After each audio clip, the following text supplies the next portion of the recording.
Welcome to Lenatastic, and this is my 5th video, and today we are talking about my favorite 11 book series. So let's get started. Okay, so these are my top 11 book series. So let's talk about the 11 book series.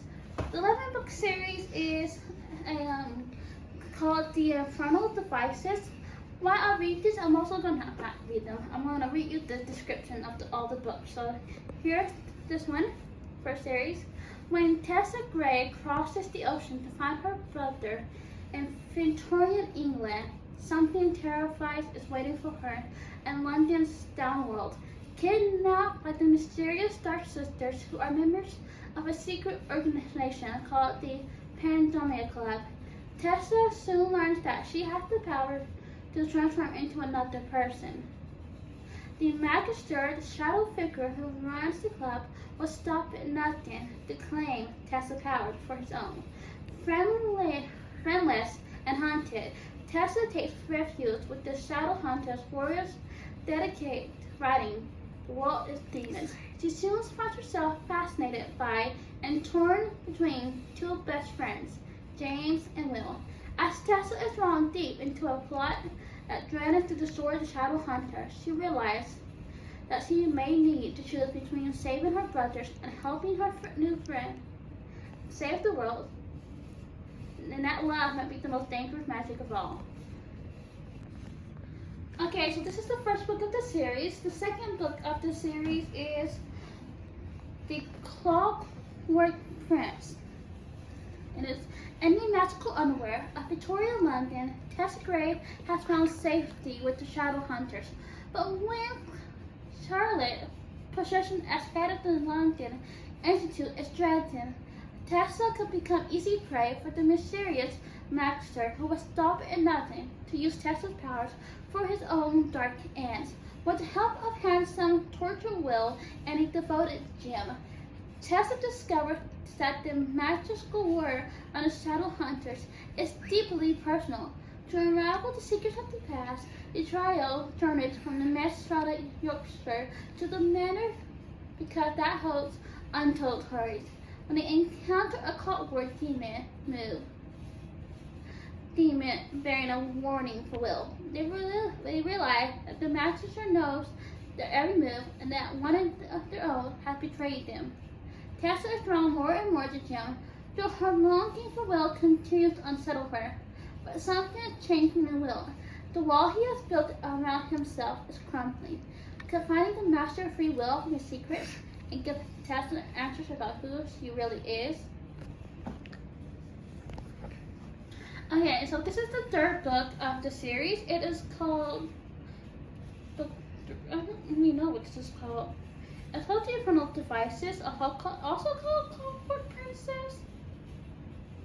Very interesting. Anyway, here's the description for the third book in the series. A net of shadows began to tighten around the Shadow Hunters of the London Institution. Mortimer plans to use his infernal devices, an army of pitiless automatons, to destroy the Shadow Hunters. He needs only one last item to complete his plan. Tessa Gray. Charlotte Bramwell, head of the London Institute, is desperate to find Mortimer before he strikes. But when Mortimer abducts Tessa, the boys who lay equal claim to her heart, Jim and Will would do anything to save her.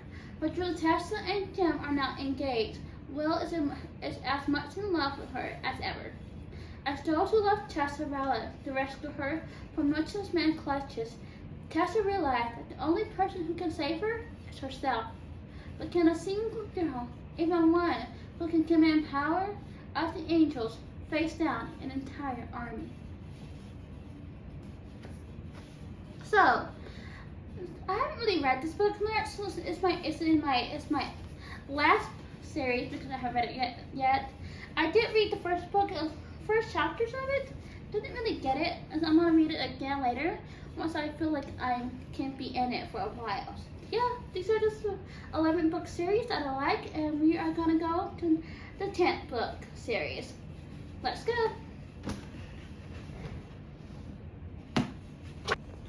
Okay, so the next series is The Diary of the Wicked Coal Witch. This is one of a good book also, so here's the description for this book. A wickedly funny chapter book for middle grade girls about Lily, a headstrong but adorable witch who goes head to head with the school of meanest cheerleaders. To try and stamp out bullying, but helping others sometimes means missing out on what you really want.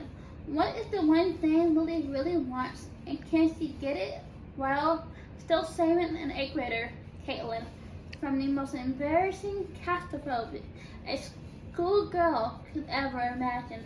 Or will it mean disaster for the both of them for the rest of their school lives? This is the second book of the series. It's called Diary of the Wicked Coal Witch 2, Boyfriend Stealer.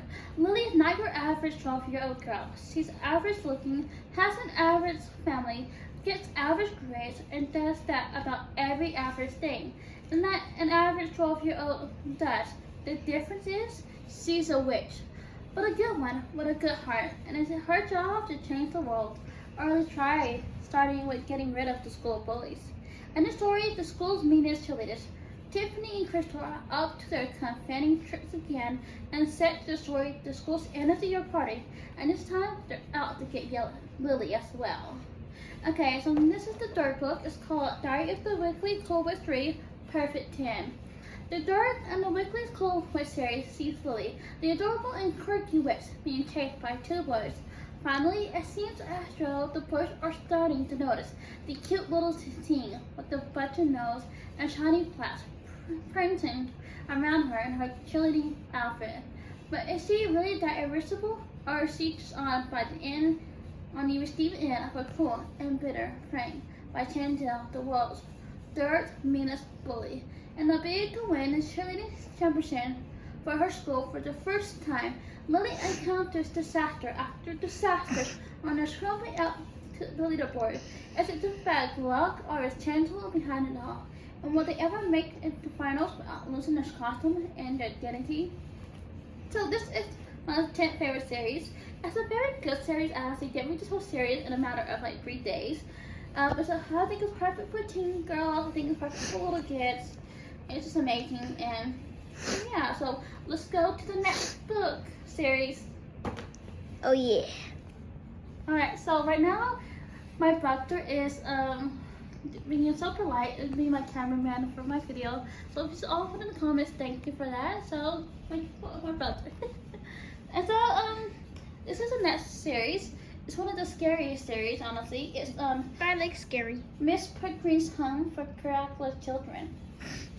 Ooh. A mysterious island, an abandoned orphanage, a strange collection of miraculous photographs, and all awaits to be discovered at Miss Chronicle's Home for Miraculous Children, an unforgettable novel that mixes fiction and photograph and a thrilling reading experience. As the story opens, a horrific family tragedy sets 16-year-old Jacob journey to a remote island off the coast of Wales, where he discovers the crumbling ruins of Miss Chronicle's Home for Miraculous Children. As Jacob's voice is decaying in bedrooms and hallways, it becomes clear that Miss Chronicle's children were more than just miraculous. They may have been dangerous.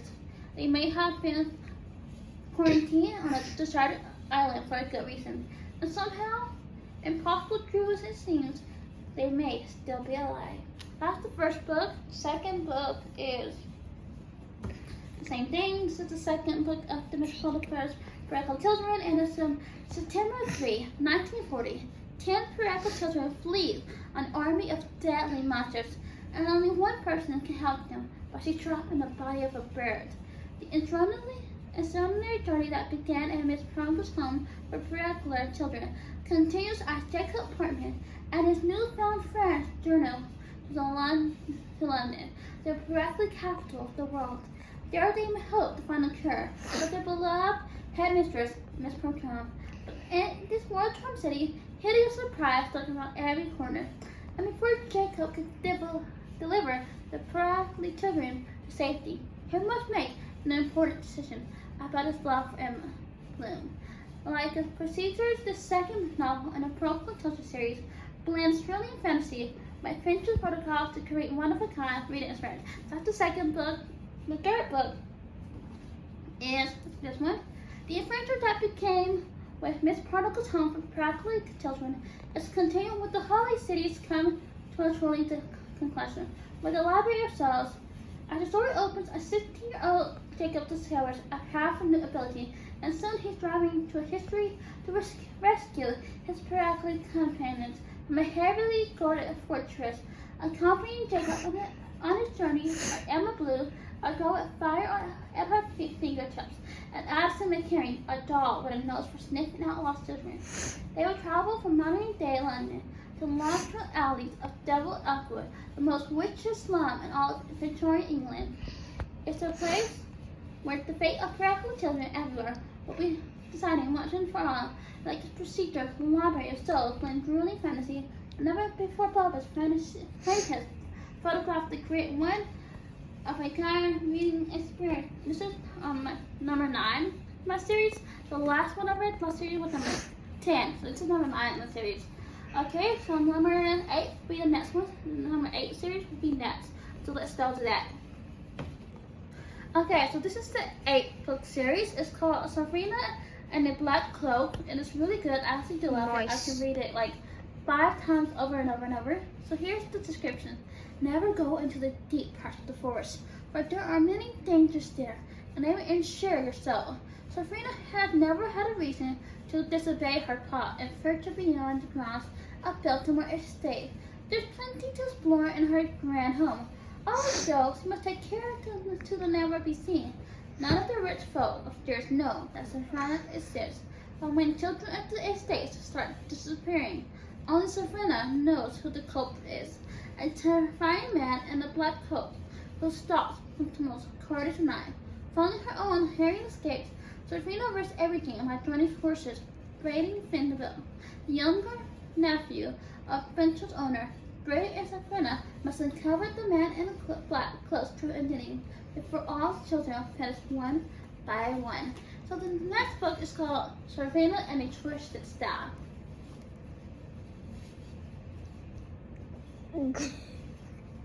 Sorry, my camera was doing this. My hands hurt.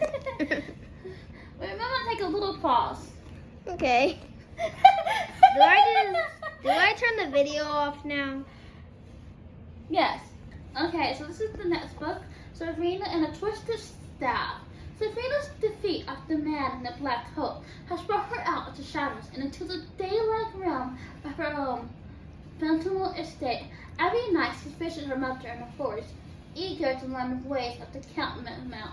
Sabrina finds herself caught between her two worlds. She's too wild for Biltmore's beautiful dressed ladies and formal customs, and too human to fully join her king. When a mysterious series of attacks test Sabrina's role as Biltmore's protector, she finds herself torn from the side of her best friend and only ally, Brady Finville. Heartbroken, she flees.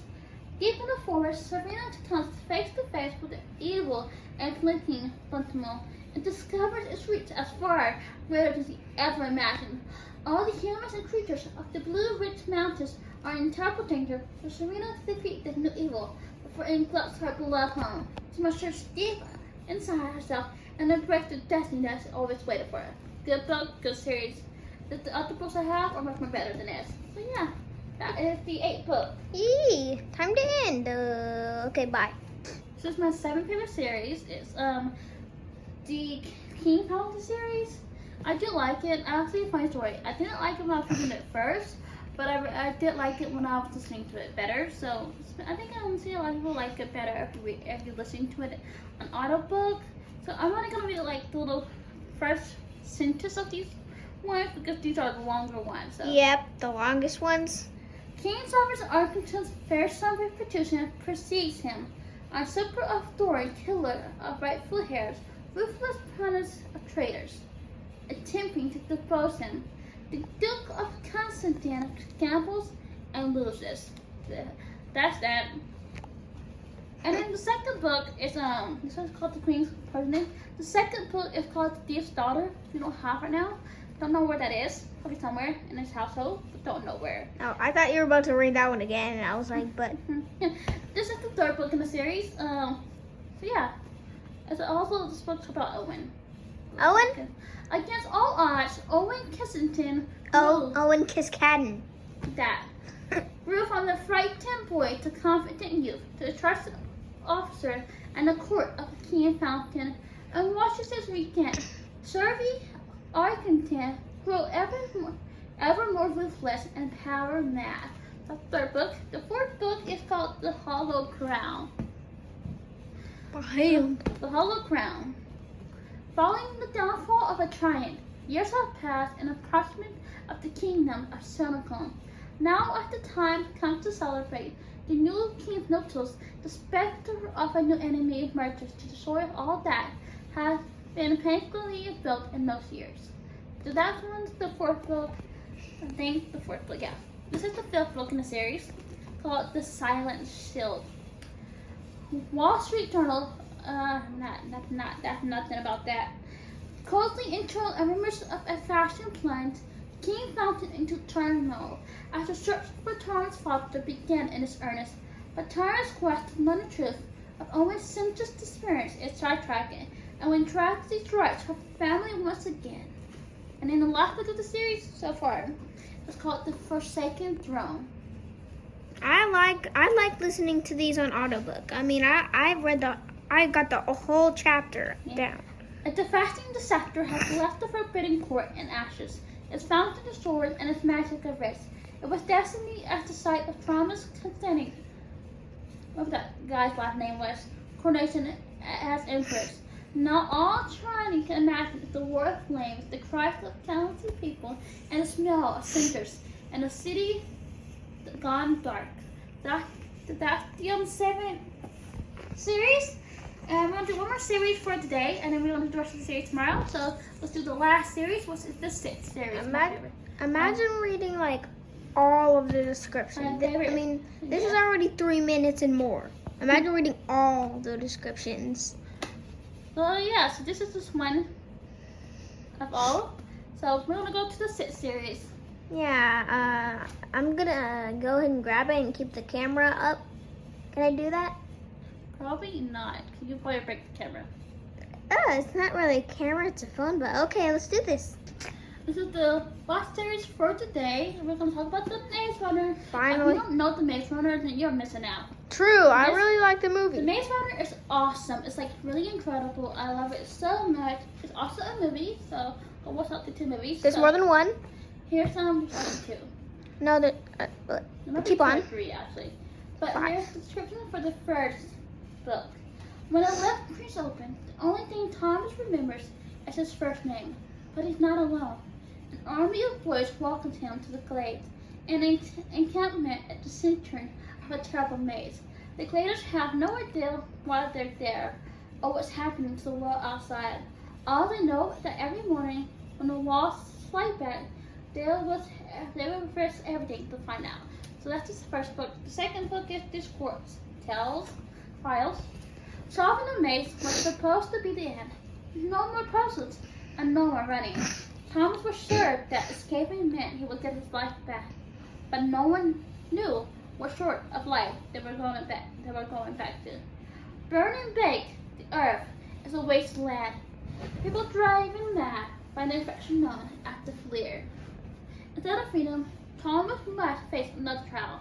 He must cross this course to once again save himself and his friends. The third book is called Death Curve. And the title sounds interesting. The trials are over. Wicket is planning to restore the survivors' memories and complete the final curve of Flare. But Thomas has already remembered more than they think, and he knows where Wicket can't be trusted. The time for lies is over.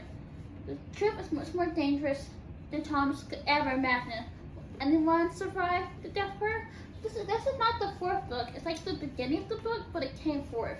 It's the prequel in the book series.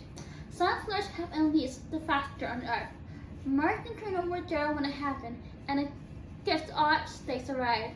But now a violent and highly contagious disease is spreading like wildfire. Worse still, it's mutating and people are going crazy. Mark and Colonel would do anything to save their friends. friends, if only they can live for madness and stay alive. Spoiler alert, read The Maze Runner first. Okay? And the last book is the original bestseller of Maze Runner.